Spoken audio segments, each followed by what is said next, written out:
Well, it's my turn. I am helping my parents move. Yep, it's happening. I'm an only child who is going to be the sole person helping my parents move.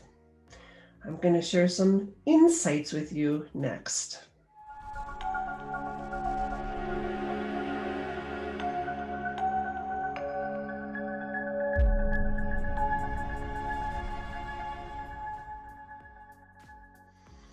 Hey there, so it's Lisa Dunn, and I am with Remax Results and the Change Agents Group. I get to help my parents move. So I've helped hundreds of people through this process.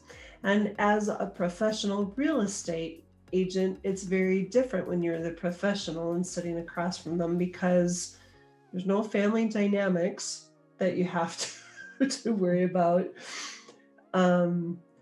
They see, when I'm sitting with my clients, they see me as a professional. And so the dynamics are a lot different versus my parents who see me as their daughter. It's my job to just do as I'm told. It's a very different experience. So, but seriously, if you're going through this process yourself, I am having some learning moments with my parents, things that I know just because I do this every day, and things that they are not picking up on. And so if I share them with you, hopefully it will help you in your process if you're helping a loved one downsize or move. So first, my parents, to put this nicely, have been resistant to this idea of moving. And one thing that I know is that if I can just get my clients to take the first step, there's a synergy that happens. This is a really big move, and I don't want to undermine or downplay this really at all. But what I know is that if I can get them to take one step forward, all of the other steps are just a little easier.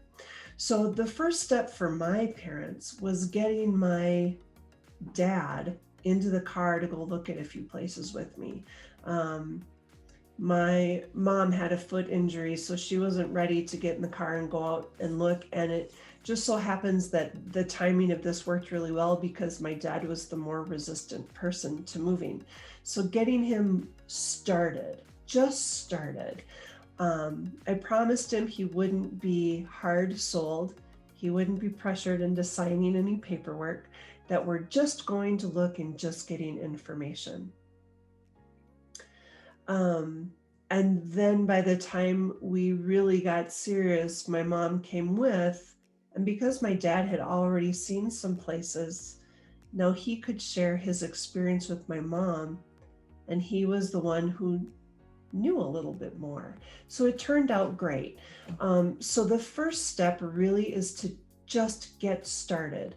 For some people, that is starting on the junk drawer, or starting with a kitchen cabinet that you know has a lot of stuff in it that isn't used and is easy to downsize. For us, it was just getting started and going out to look at senior housing.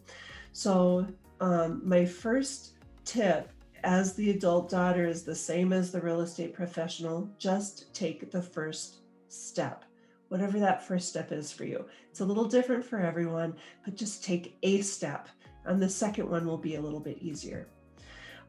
So we've started to look.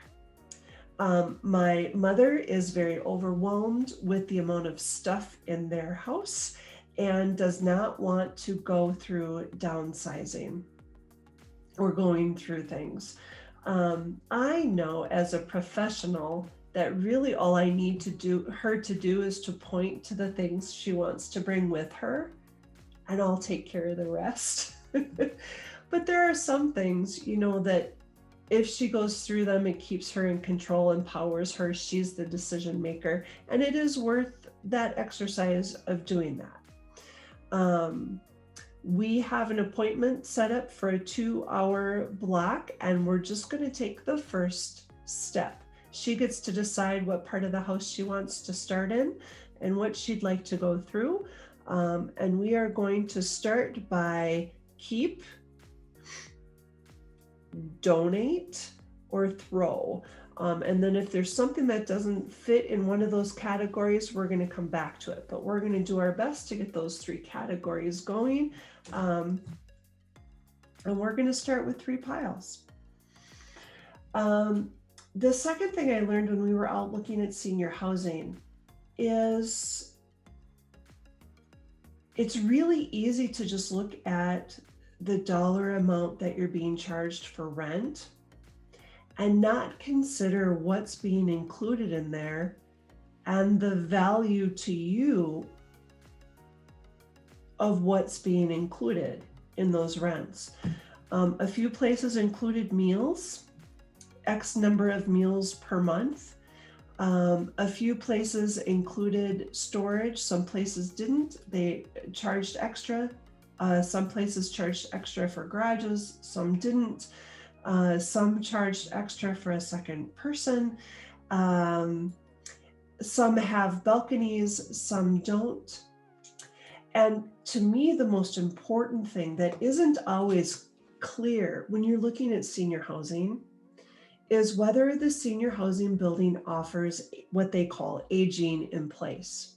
And what that means is that if at some point you would have to bring services in addition to housekeeping, if you needed something like nursing or nursing assistant help, in some buildings, you would have to pick up and move to another part of the building. And in other buildings, you can stay put and they'll just bring the services to you. For our purposes, it's really important to my parents that they only move one time.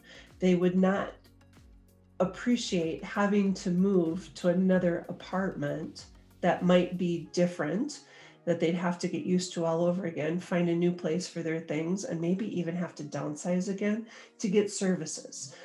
It kind of takes away some of the value of making this move in the first place. So aging in place in the building for my parents would be really important.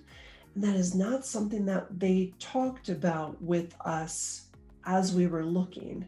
My parents are looking for an apartment today, no services, but if they ever need them, they don't want to move again. And unless that's super clear, that might be something you miss out on. And then you might be surprised in a few years that you have to move again. I happen to think that that's not a surprise that would go over well with most people if you didn't know to ask that question.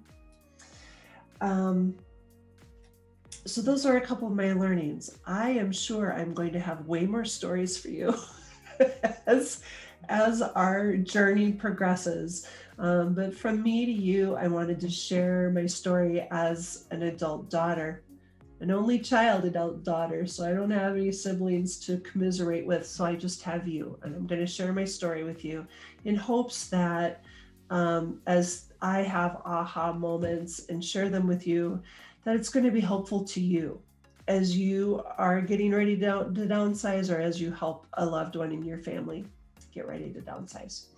So that's it for me today. If you are going through this journey and you had some ahas, I'd love to hear about what was new to you. And if you ever have any questions about getting a family home ready for the market, or if there's anything that I can help you in your journey on downsizing, please feel free to give me a call. Make it a great day.